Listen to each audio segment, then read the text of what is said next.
Hey guys, Dwayne here. Wanted to talk to you a little bit today about abuse as it pertains to men in relationships.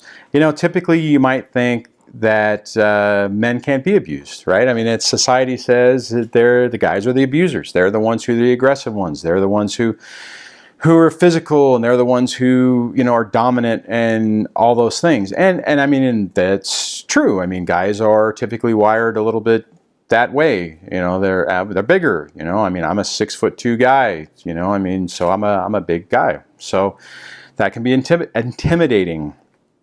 But that doesn't mean that men cannot be abused as well. It can happen to men, and it can be just the same, right? I mean, you can have a woman or a girlfriend or a spouse who is physically abusive, and and stuff like that. And so the problem is that when this stuff does happen to men, and there's different, and I kind of break it down, and you got the overt type of stuff where it's obvious, it's physical abuse, and you can see it, and it's not hidden. Now there's two ways on that, right? I mean, it can be publicly visible, or it can just be visible to you.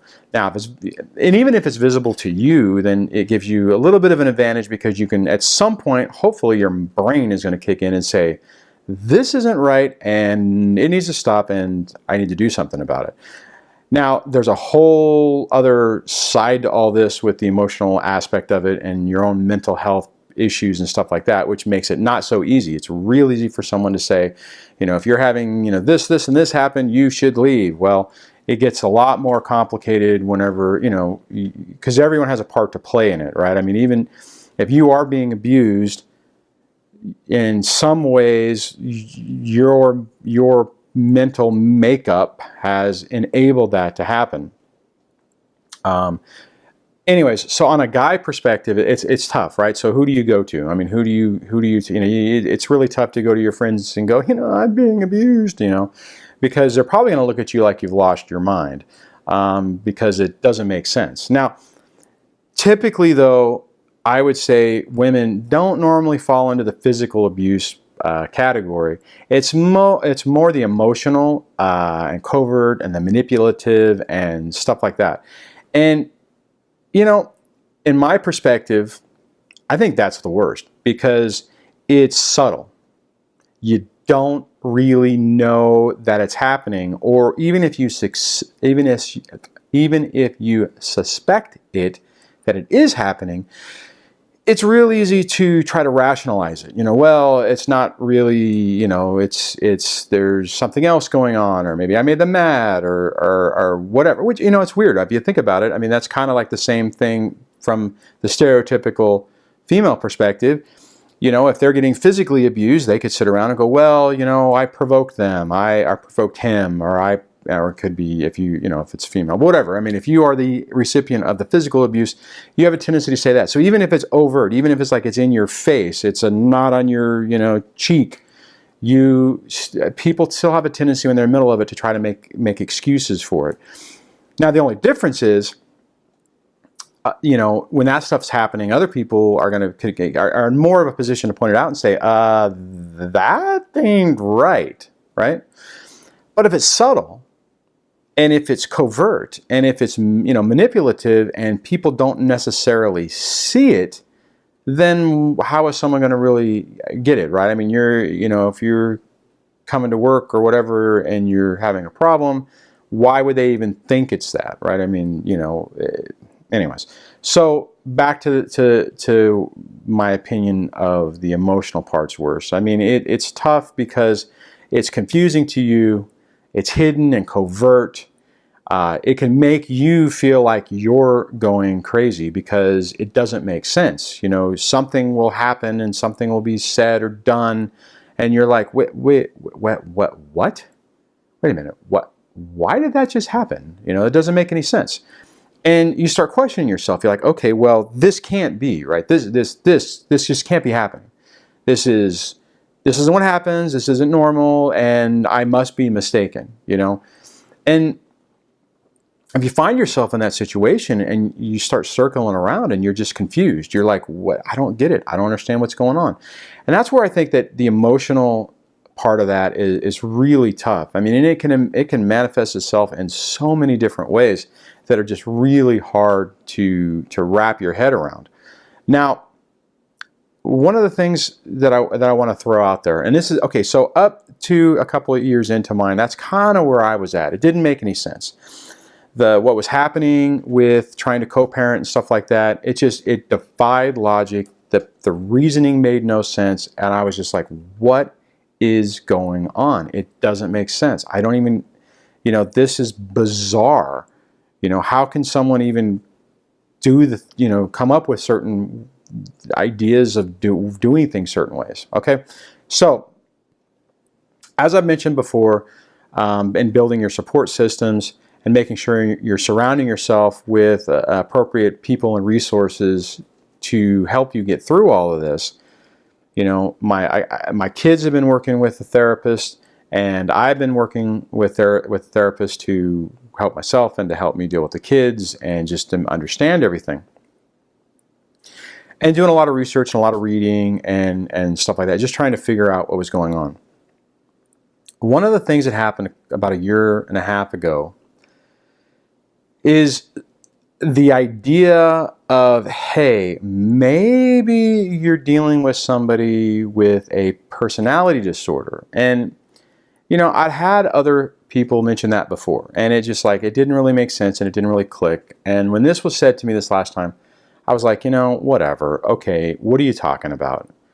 And the person's like, well, I'm not really sure, but it sounds like what you're dealing with is somebody who has narcissistic personality disorder. And initially I was like, really? Okay. I'm like, all right, whatever, and they ran through a little bit of, it's like, hey, these type of behaviors kind of fall into it. And I was like, well, okay. So I go home, I do some, jump on the internet, do some Google searches, and honestly, as I was going through that, it was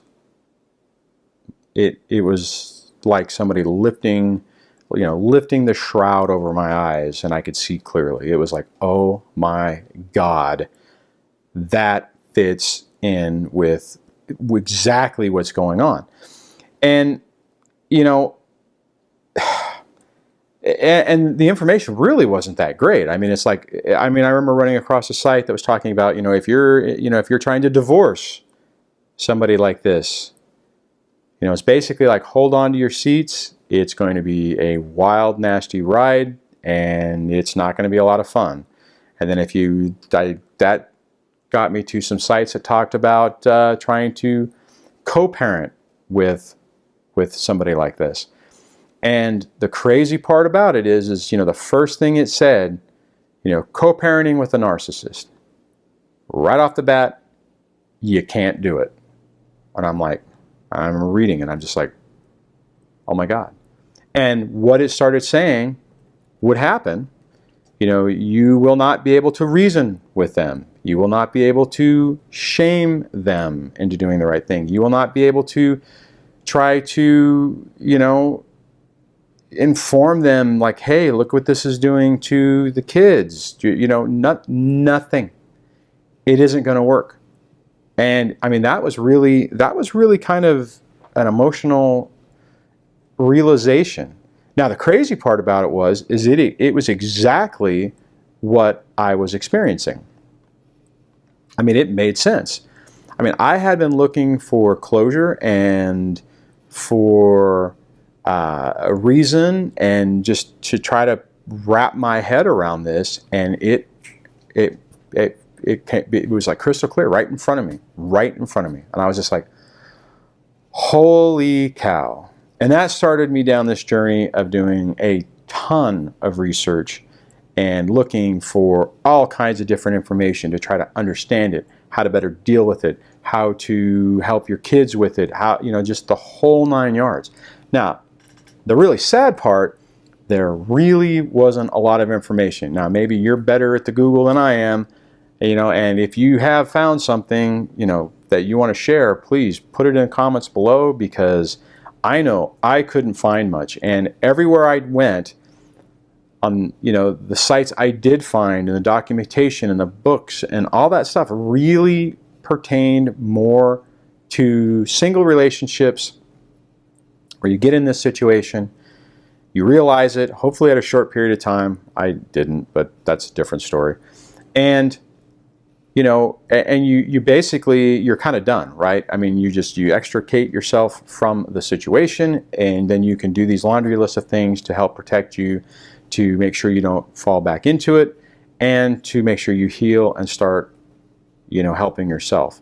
And I think one of the common themes from people, both men and women, who are the recipients of this, or I don't really like to use the word victim, but, you know, somebody who is a victim of this, is most of them didn't realize it. Most of them were blindsided by it. Most of them got, you know, slowly, you know, reeled in, and you're right in the middle of it, and you're emotionally deregulated, and you're manipulated, and all this stuff is going on that you really don't even have an opportunity to take a step back and look at what's really going on to see it. And then when it finally does happen, it rocks your world, and typically you don't even realize what's actually happening. You're dealing with the situation that's going on right then and there, and trying to wrap your head around it. And then ultimately, somehow you find a little bit of, you find like a hook of information that gives you some, like, wait a minute, you're like, whoa, hold on a second, this sounds vaguely familiar with what I'm going through. So it's tough, right? And my point is that when I was looking through it, there really wasn't a lot of information talking about it from the co-parenting perspective, and doing it from a divorce, and doing it with somebody that you can't really get away from. You know, one of the things that you'll read about is a technique called no contact, where you basically just, you don't respond, you don't do anything. Problem is, that's kind of hard to do when you have kids. That's kind of hard to do whenever you are trying to do an equal timeshare, and, you know, you're transferring kids back and forth during school, and there's issues coming up, and stuff like that. If you're dealing in this type of situation, it ain't going to happen. It ain't going to happen. You are not going to get information. You are not going to be told what's going on. You are going to have to basically figure it out on your own. And going no contact is not it. I think there's a way to do it, and I'll talk about that in a different video, because I've tried to wrap my head around that, because it's a fine balance. But bottom line is it's a freaking nightmare. The sooner that you can kind of understand what's going on and make appropriate changes for yourself, the better off you'll be, and the better off you'll be able to help your kids through it. So now, if you look at narcissism, there is a couple of different ways how it normally manifests itself. You know, typically the overt one is where, you know, the person, it's all about them, and, you know, it's overt, and they're grandiose, and they're bigger than life, and they're just getting narcissistic supply from different people. You know, that one's a little easier to kind of recognize. I mean, once you start learning, you know, once you do some research on this, you'll start seeing it in different things, and you'll realize, if you're in this situation, what I think is what you'll find is that you've been surrounding yourself with people who fall into that category. Okay? What I mean, and it makes sense, right? I mean, if you are somebody who is drawn to that, and were raised in that environment, you feel comfortable, I mean, as crazy as it may sound, feel comfortable in that environment, you'll surround yourself with people like that, just because that's what you know, that's what you feel comfortable in, and that's what you're going to draw those type of people to you. So, I mean, you know, you have a part to play in this whole thing as well, but, you know, the first step is realizing what's going on and taking steps to get yourself in a better spot. So my main thing on this video is I wanted to talk about the fact that, you know, men can be abuse victims as well. Typically it's not going to be the physical stuff. They're not going to be going to work with, I mean, it can be, but, with bloody noses and broken arms and, stuff like that. It's going to be more the invisible wounds and the manipulation that's basically driving you crazy. So what I would say is if you think that if what I'm talking about kind of hits a little thing and you're like, whoa, that's interesting. So take a step back, think about it, reevaluate your situation. I mean, if you're in a situation where you found this channel and you're having issues, like I've said before, there's probably a lot more going on than you really realize, right? And the sooner you realize it, the sooner you can come to terms with probably what you're dealing with, the better off you'll be. I mean, you'll be able to give yourself closure. You'll be able to, get some understanding and perspective and realize, oh, okay, this is what's going on and this is why it's going on. Don't necessarily like it, but now at least I understand it and I know what to expect. And that's kind of been my thing, is I have been able to say, oh, okay, I can see what's going on. I can see why it's going on. I can kind of anticipate what's going to happen next. You really can't, because a lot of times these type of people are really unpredictable. But so just, take a step back. I'll leave some links in the description on this and some different sites that you can check out that might be helpful for you. And look at it. I mean, maybe that's the situation you're in. Maybe that's what you're dealing with. And with a little bit of perspective and knowledge, you can help yourself, in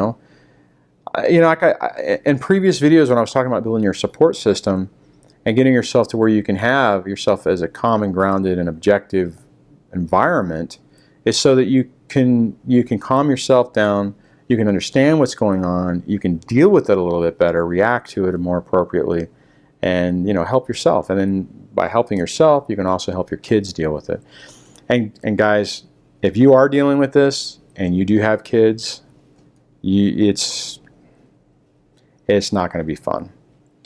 Also keep in mind that depending on how old your kids are, that environment, that unhealthy emotional environment, is what your kids grew up in. That's what they are, that's what they were taught to model their behavior and their emotions and stuff out of. So if you are dealing with this, now you have the if you start figuring yourself out, and if you're open for it, I mean, that's helping you out. But now you have your kids. I mean, you can't go to them and say, I think this is what's going on. I mean, you can't do that. They have to come up with a realization themselves, or they have to be working with a therapist who can help them come to terms with it and realize what's appropriate, what's not appropriate, and what behavior is good behavior and what isn't good behavior. And it's going to be a tough time and a tough ride. And I mean, it's something you can do it, and I encourage you to do it. And the goal at the end of it is, if you're able, one, it's going to make you better mentally, which as you increase your ability to get better, then that it changes who the people you attract. It'll change your entire life, basically.